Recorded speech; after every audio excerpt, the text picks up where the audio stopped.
اِنَّا نَخَافُ أَن يَفْرُطَ عَلَيْنَا، اے میرے مولا مجھے اس بات کا خوف ہے کہ کہیں فرعون مجھ پر ظلم نہ کر دے۔ حالانکہ حضرت ہارون ان کے ساتھ تھے، لیکن آؤ سرکار علیہ السلام کی قوم میں، سرکار کی امت میں حضرت موسیٰ کے زمانے کے فرعون سے کہیں بڑھ کر کے اور کہیں طاقتور فرعون حضور کی امت میں تھے۔ کیا ابو لہب کوئی کم تھا؟ ابو جہل کوئی کم تھا؟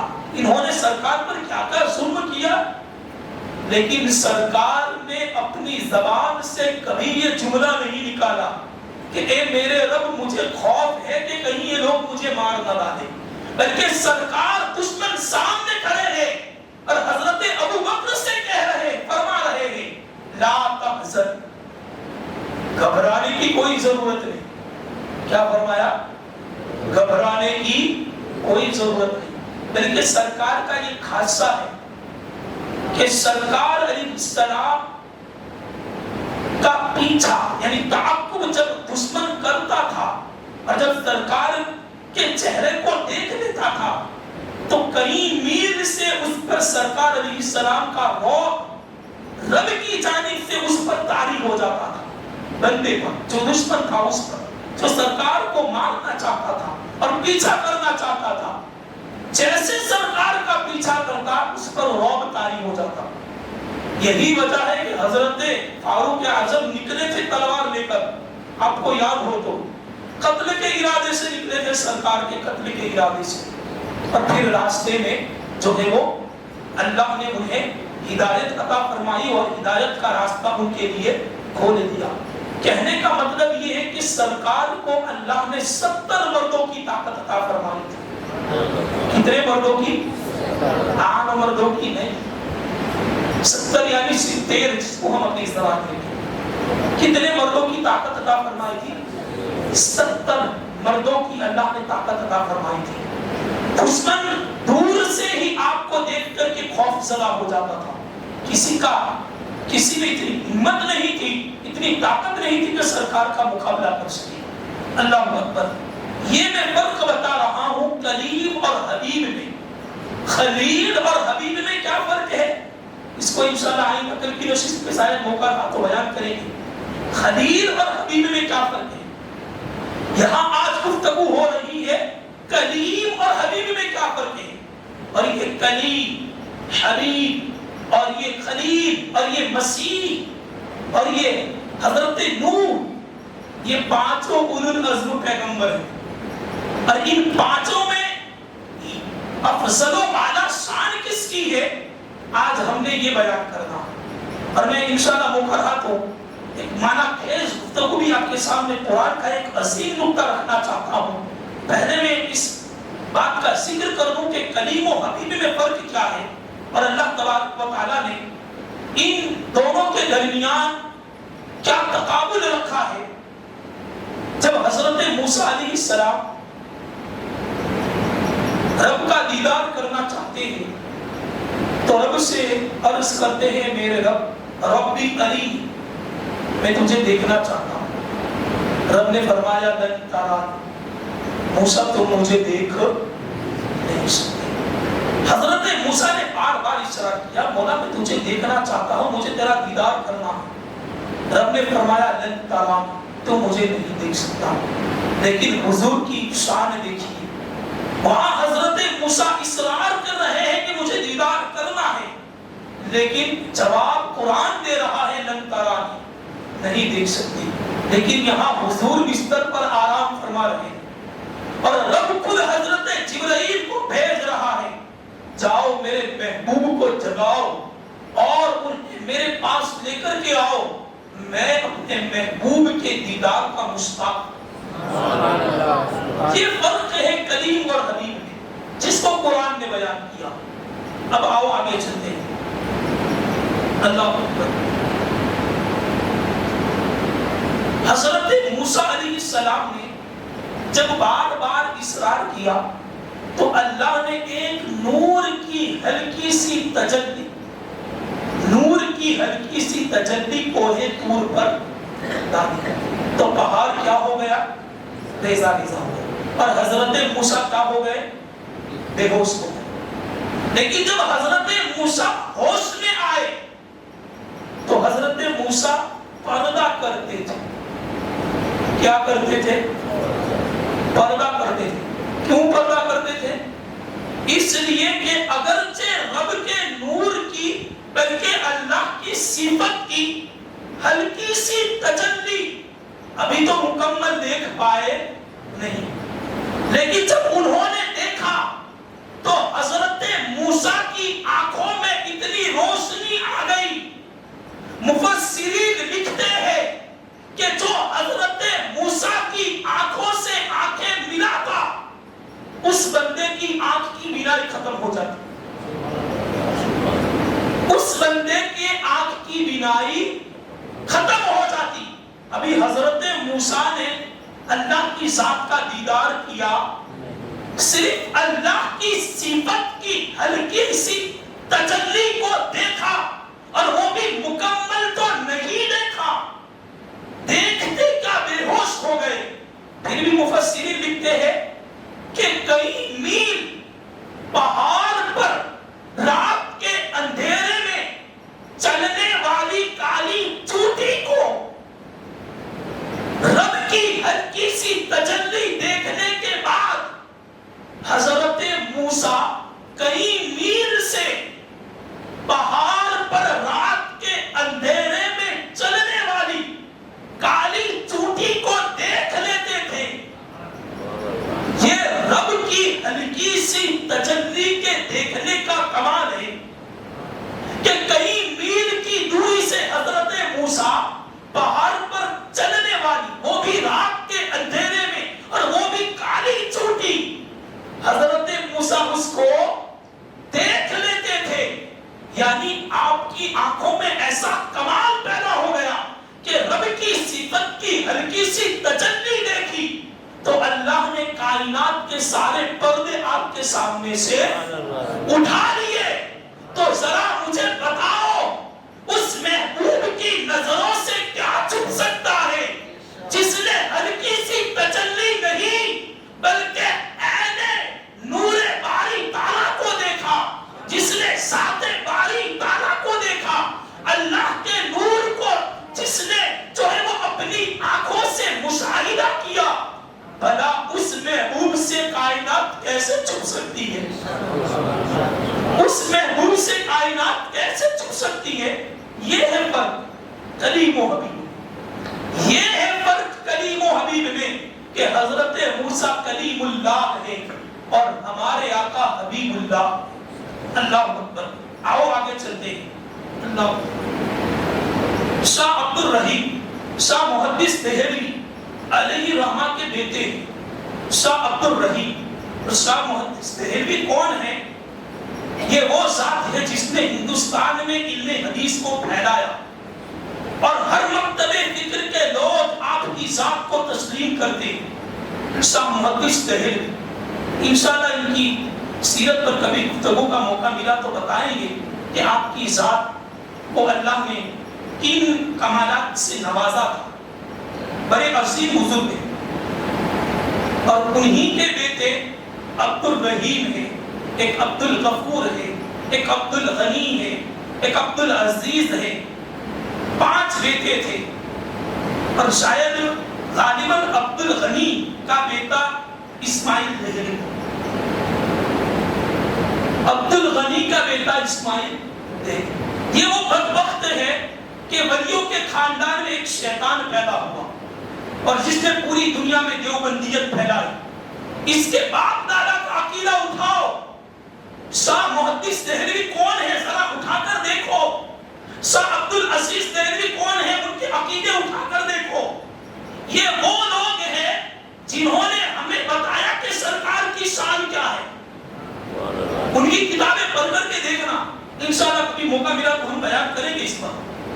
لیکن شاہ عبد الحق محدث دہلوی کا پوتا اسماعیل دہلوی، یہ وہ بدبخت ہے جس نے سرکار کی شان میں گستاخیاں کی، اور جس نے دیوبندیت فرقے کی بنیاد ڈالی، یہی وہ بدبخت ہے۔ اسماعیل دہلوی کے چچا عبد الرحیم دہلوی، ایک مرتبہ خواب میں سرکار علیہ السلام کی زیارت ہوئی۔ سبحان اللہ،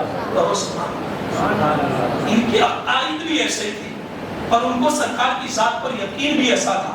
ان کا گھرانہ پورا محدث ہے، ان کا گھرانہ پورا محدث ہے، سرکار کی ذات پر یقین بھی ایسا تھا۔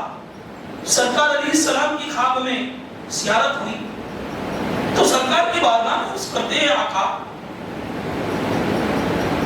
حضرت موسیٰ علیہ السلام رب کے دیدار کی تاب نہ لا سکے، اور جب انہوں نے دیکھا اللہ کی ہلکی سی تجلی کو تو وہ پردہ کرنے لگے، اور آپ نے تو عین ذاتی باری تعالیٰ کو دیکھا ہے، یعنی آپ نے تو اللہ کی ذات کو دیکھا ہے، تو پھر آپ نے کیوں پردہ نہیں کیا؟ آپ سمجھ میں آ رہی ہے؟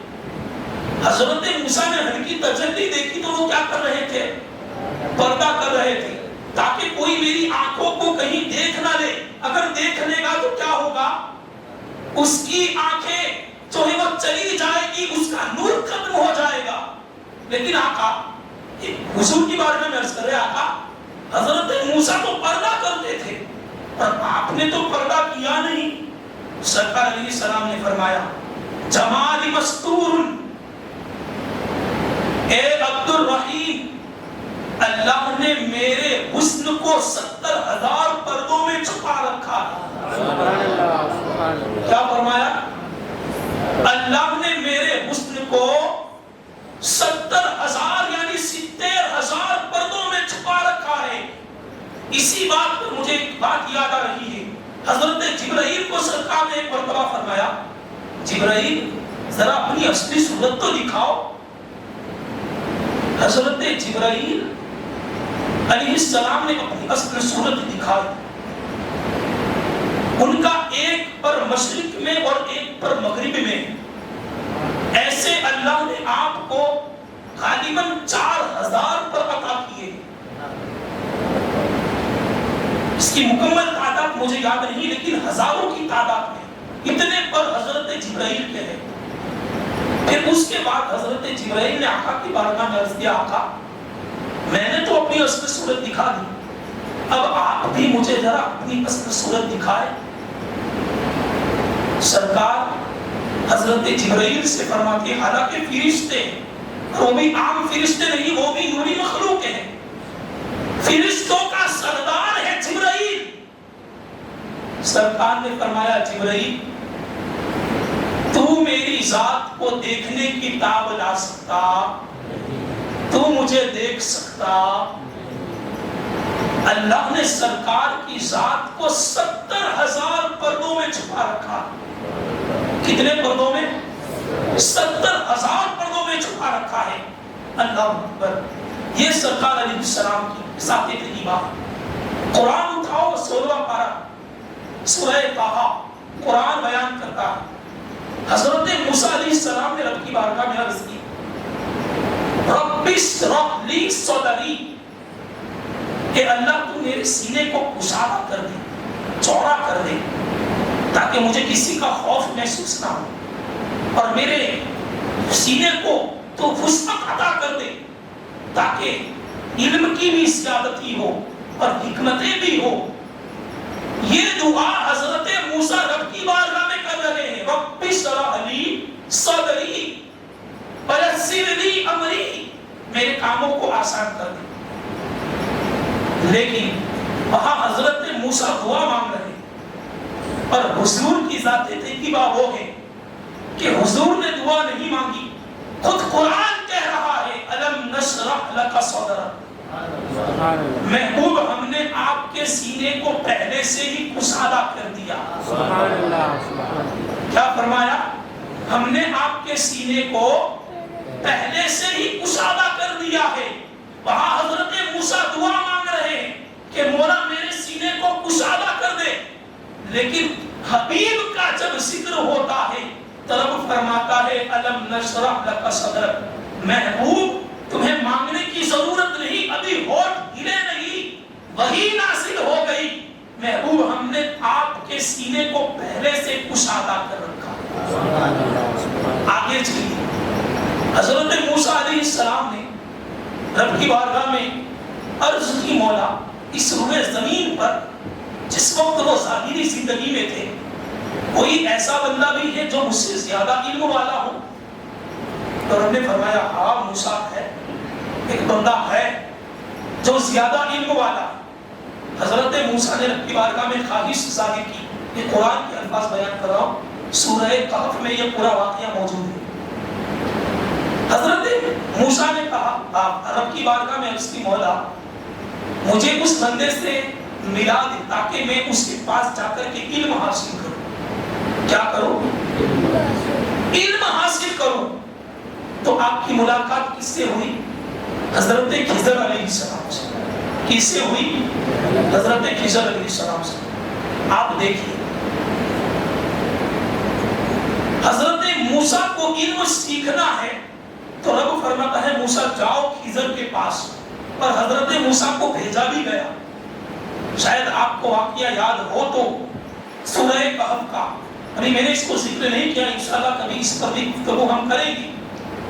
حضرت موسیٰ علم کے لیے اپنا سب کچھ چھوڑ کر کے حضرت خضر کی تلاش میں نکلے، اور پھر ملاقات بھی ہو گئی، اور حضرت خضر سے علم حاصل کرنے کا انہیں موقع بھی ملا۔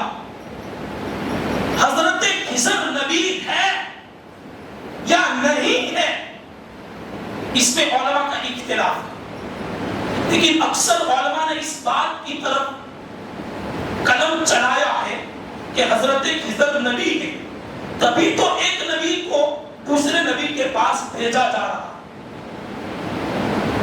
حضرت موسیٰ کو علم سیکھنا ہے تو رب کے پاس علم کی کمی ہے؟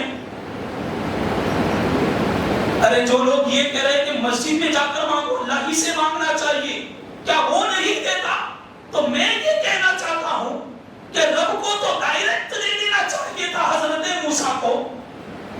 حضرت موسیٰ کو حضرت خضر کے پاس کیوں بھیجا؟ اور وہ بھی طویل سفر تھا، انشاءاللہ میں اس کو بیان کروں گا۔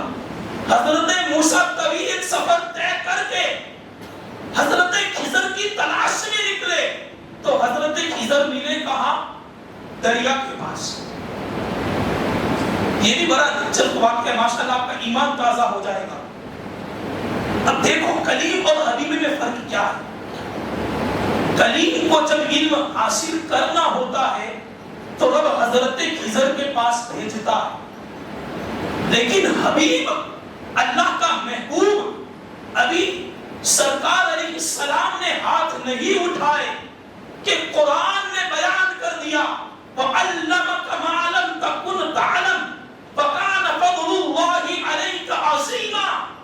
اے محبوب، ہم نے آپ کو وہ سب کچھ عطا کر دیا جو آپ نہیں جانتے تھے، سب کچھ عطا کر دیا، اب اس میں کوئی کمی باقی۔ یہ ہے کلیم اور حبیب میں۔ اور پھر محبوب سے کہا محبوب رب کی میری طرف توجہ کر کے یہ دعا کرو، اللہم رب زدنی علما۔ سرکار کے علم میں روز بروز اضافہ ہوتا چلا جاتا تھا، حالانکہ کائنات میں کسی کا علم سرکار کے علم کی برابر نہیں۔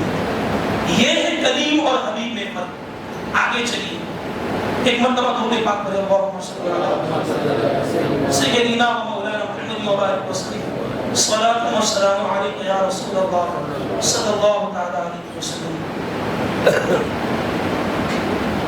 اب تو نہیں گئے؟ تیار ہیں آپ؟ بس انشاءاللہ گفتگو ختم کر رہا ہوں، سمیٹ رہا ہوں، پھر آئندہ کل انشاءاللہ اس کو ہم بیان کریں گے۔ آپ قرآن اٹھائیں گے، 9واں پارہ ہے۔ حضرت موسیٰ علیہ السلام کو اللہ رب العزت نے تورات لینے کے لیے کہاں بلایا؟ کوہ طور پر بلایا۔ کہاں بلایا؟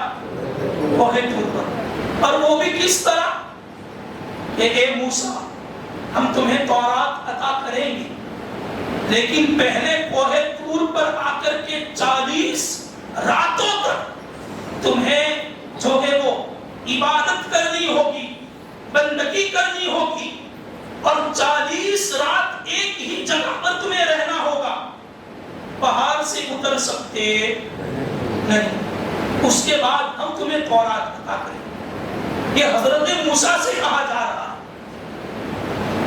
اور پھر جب 40 دن ختم ہوئے، 40 راتیں مکمل ہوئی، تو اس کے بعد اللہ نے حضرت موسیٰ کو تورات عطا کی۔ یہ آسمانی کتاب ہے تورات، اور الحمدللہ یہ بھی بڑی کمال کی کتاب ہے، لیکن آج وہ کتاب محفوظ نہیں۔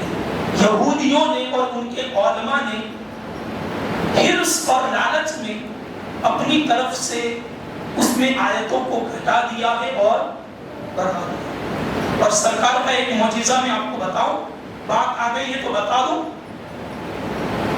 سرکار کا سب سے بڑا معجزہ قرآن ہے، جو آج ویسا کے ویسا ہی ہے جو آج سے 1450 سال پہلے تھا۔